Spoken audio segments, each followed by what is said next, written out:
Here's kind of an icky subject that a lot of men don't like to talk about. That is self-love. I know that a lot of you probably just clicked off as soon as you heard that, and that's fine. Those of you who are still listening, please pay attention. Self-love is probably one of the best things you can do for yourself. The reason for that is because if you cannot take care of yourself, you cannot be the man or woman or the person that you need to be in order to have the greatest amount of success in your life. Imagine if you are, or okay, start over. Imagine when you became a parent and your child first came into this world.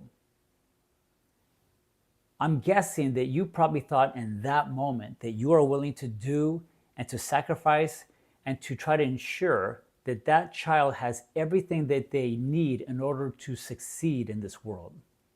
That is the exact same thing that you need to be doing for yourself, my friend.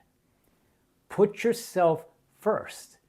And I'm not talking about in a selfish way where you'd go to your spouse one day and say, hey, I'm taking a 2-week vacation to the Bahamas. Peace out. I'll see you when I get back. I'm not talking about things like that. I'm talking about checking in with your spouse now and then, telling them what you need from them. As a parent, I'm not a parent, just to be clear, but as a parent, I would venture to guess that you sacrifice a lot for your kids and even for your spouse. And that's great, but you need to replenish some of the things that you've been sacrificing.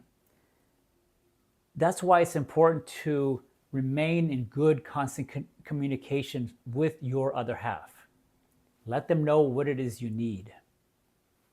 Now, if you're doing this on your own, this is where having a group of friends that you can confide in, and you do the same thing. You let them know what you need.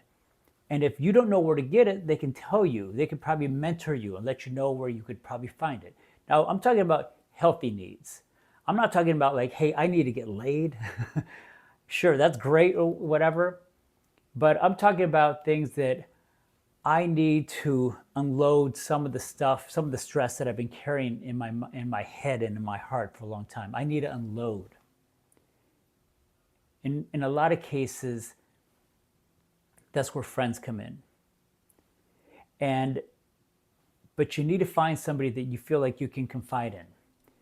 If you don't have it in friends, or if you feel like this is too much for your spouse to handle, this is where a therapist or a coach, maybe even a pastor, comes in to play. And what we do is we help you sort this out to figure out what this is, what you need to do, what your next step is. Keep in mind, we do not give you the answers to your questions. We help you come to your own conclusions because you are the expert of your own life. So anyway, I feel like I'm getting off subject here. Take care of yourself. Be kind to yourself, just as you would as if you were your own child. You are the parent, and you are also your own child. Anyway, my name is Uriel Mesa, and I'm with KTSLifeCoaching.com, and as always, it is a pleasure.